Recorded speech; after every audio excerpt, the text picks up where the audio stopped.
Hello beautiful people, welcome to the Historia. आज की इस वीडियो में हम पढ़ने वाले हैं शिशुनाग डायनास्टी को।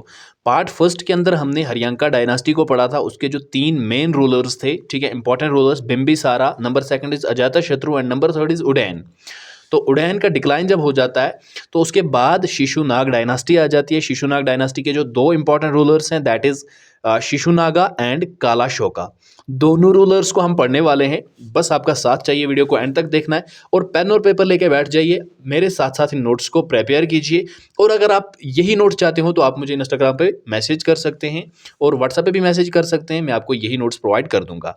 आपको लिंक नीचे डिस्क्रिप्शन बॉक्स में मिल जाएगी। और अगर पहले की वीडियोस आपने नहीं देखी हैं तो प्लीज़ पहले वो देख लीजिए, क्योंकि एक सीक्वेंस आपकी बनी रहेगी, आपको सारी चीज़ें समझ में आ जाएंगी। एक कनेक्टिविटी जो है वो मेंटेन रहनी चाहिए। आपको प्लेलिस्ट की लिंक जो है, एंशंट इंडियन हिस्ट्री के नाम से प्लेलिस्ट है, उसकी लिंक भी डिस्क्रिप्शन बॉक्स से मिल जाएगी। ओके, तो चलिए आज की इस वीडियो को शुरू करते हैं। शिशुनाग डायनास्टी को पढ़ते हैं। शिशुनाग डायनास्टी के दो important rulers, Shishunaga and Kalashoka. The genealogy and chronology of the rulers is not clear. तो सबसे पहले ये बताया जाता है कि दो रूलर्स हैं, इनकी ना तो जीनोलॉजी का पता है और ना क्रोनोलॉजी का पता है। जीनोलॉजी का मतलब है कि ये तो पता ही नहीं है कि कालाशोका शिशुनागा का फादर है या फिर शिशुनागा कालाशोका का फादर है, कौन किसका बेटा है ये हमें नहीं पता है। ठीक है, क्रोनोलॉजी क्रोनोलॉजी का भी क्लियर नहीं है कि कितने टाइम तक शिशुनागा ने रूल किया है और कितने टाइम तक, कौन सा टाइम पीरियड था कालाशोका का, ये क्लियर नहीं है। तो पहले शिशुनागा ने रूल किया है, यह हमें पता है क्योंकि शिशुनागा जो है फाउंडर हैं शिशुनागा डायनास्टी के। तो चलिए पढ़ते हैं हम शिशुनागा को। He was the founder of Shishunaga dynasty. Shishunaga dynasty के फाउंडर थे। His greatest achievement was the destruction of Avanti. इसने डिस्ट्रक्ट किया किसको? अवंती को, मीन्स अवंती को इसने कैप्चर कर लिया। ended 100 years old rivalry between the two states and Avanti became a part of Magadh. अब देखो, अवंती जो थी एक पावरफुल, पहले से पावरफुल किंगडम थी। ठीक है, हमने महाजना पड़ास में ये पढ़ा था कि 5 महाजना पड़ास बहुत इंपॉर्टेंट और बहुत पावरफुल थे, मगधा, अवंती, वज्जी, काशी एंड कोसला। तो अवंती पावरफुल थी और अवंती और मगधा के दरमियान एक राइवलरी थी, एक दुश्मनी थी 100 ईयर्स की।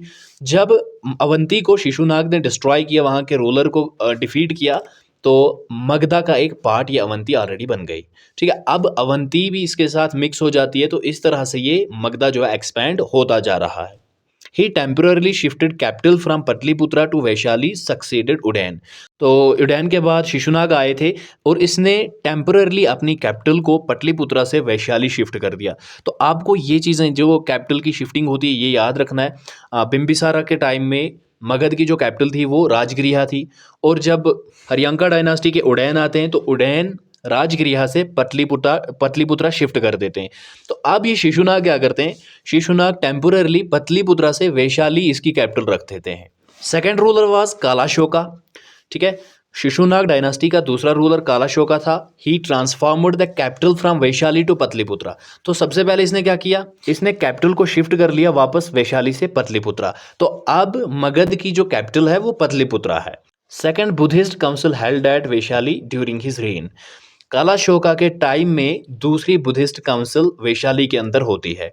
ठीक है, जो दूसरी बुद्धिस्ट काउंसिल होती है वो वैशाली के अंदर होती है और इसी के टाइम पीरियड में होती है, कालाशोका के टाइम पीरियड में। Divided his dominion among his 10 sons. अपनी डोमिनियन को, अपने पावर को, अपने रूल को ये अपने 10 बेटों के अंदर ये डिवाइड कर देते हैं। इसके 10 बेटे थे और 10 बेटों में ये डिवाइड कर देते हैं। Killed by the founder of Nanda dynasty, Mahapadma Nanda. तो अब कालाशोका को भी कौन आके मार देता है? महापद्मा नंदा, जो कि नंदा डायनास्टी का फाउंडर था। ठीक है, अब यहाँ पे शिशुनाग डायनास्टी का खात्मा हो जाता है। तो कालाशोका जो है 28 ईयर्स, कुछ एपिक्स के मुताबिक ये 20 ईयर्स तक ये रूल कर पाते हैं मगध के ऊपर, और उसके बाद महापद्मा नंदा डायनास्टी के फाउंडर आके इसको मार देते हैं और फिर वो रूल करने लग जाते हैं। तो अब आता है नंदा डायनास्टी। लास्ट वाली डायनास्टी जो है नंदा डायनास्टी है। The fame of Magadha scaled new Heights under Nanda dynasty. Magadha की जो फेम है वो नई हाइट्स को छूती है इसी नंदा डायनास्टी के अंडर। ठीक है, फर्स्ट नॉन क्षत्रियन डायनास्टी, और नंदा डायनास्टी को पहली नॉन क्षत्रियन डायनास्टी माना जाता है। मतलब जो बाकी डायनास्टीज रूल कर रही थी वो क्षत्रियन डायनास्टी थी, और क्षत्रियास जो थे वो कौन से थे? वो यही थे, रूलर्स, ट्रेडर्स वगैरह। रूलर्स अक्सर थे, एडमिनिस्ट्रेटर्स वगैरह थे। ठीक है, तो ये पहली नॉन क्षत्रियन डायनास्टी थी, ये भी आपको याद रख लेना है। तो इसके दो इंपॉर्टेंट रूलर्स कौन कौन से हैं? महापद्मा नंदा जो कि फाउंडर है नंदा डायनास्टी के, एंड सेकंड वन इज दंदानंदा। तो सबसे पहले हम पद्मानंदा के महापद्मानंदा के बारे में पढ़ते हैं। फाउंडर ऑफ नंदा डायनास्टी, ये नंदा डायनास्टी के फाउंडर थे Mahapadmananda. He uprooted the Kshatriya dynasties in northern India. तो ये पद्मानंदा ने क्षत्रिय डायनास्टीज को नॉर्दर्न इंडिया में अपरूट कर दिया था, उखाड़ के फेंक दिया था और रूल करने शुरू कर दिया। According to Puranas he was called Sarvakshatrantaka, uprooter of the Kshatriyas. तो पुरानास के मुताबिक इसको क्या कहा जाता था, कौन सा टाइटल इसको मिला था महापद्मानंदा को? सर्वक्षत्रंटका। तो इसका मतलब होता है अपरूटर ऑफ द क्षत्रियास, क्योंकि इसने क्षत्रियास को उखाड़ के फेंक दिया था और रूल कर रहा था।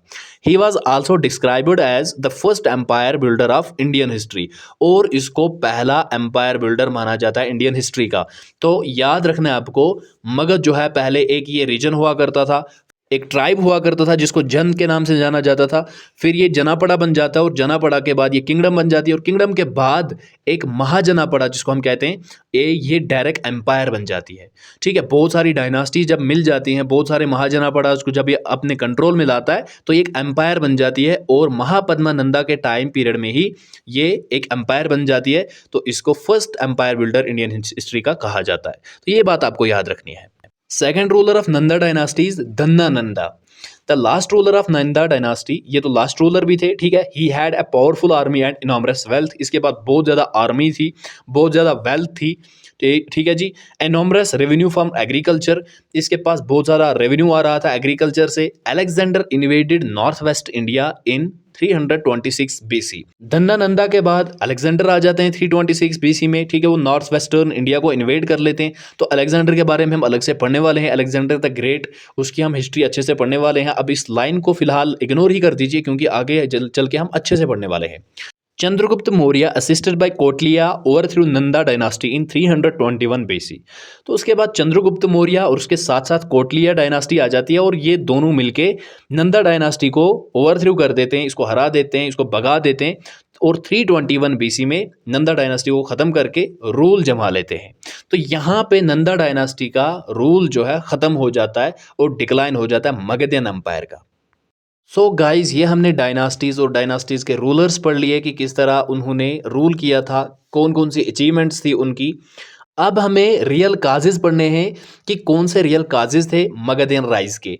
ठीक है, मगधा क्यों राइज होता है, मगधा पावरफुल क्यों बनता है, जबकि बाकी महाजना पड़ास भी थे। मगध के अलावा अवंती थी, वज्जी थी, काशी, कोसला, बाकी ये चार जो मैंने आपको बताया ये तो पावरफुल थे, मगधा के बराबर के थे, लेकिन फिर भी ये ग्रो नहीं हो पाए, ये राइज नहीं हो पाए। मगधा क्यों राइज होता है, इसके पीछे कौन से काजेज़ थे वो हमें पढ़ने।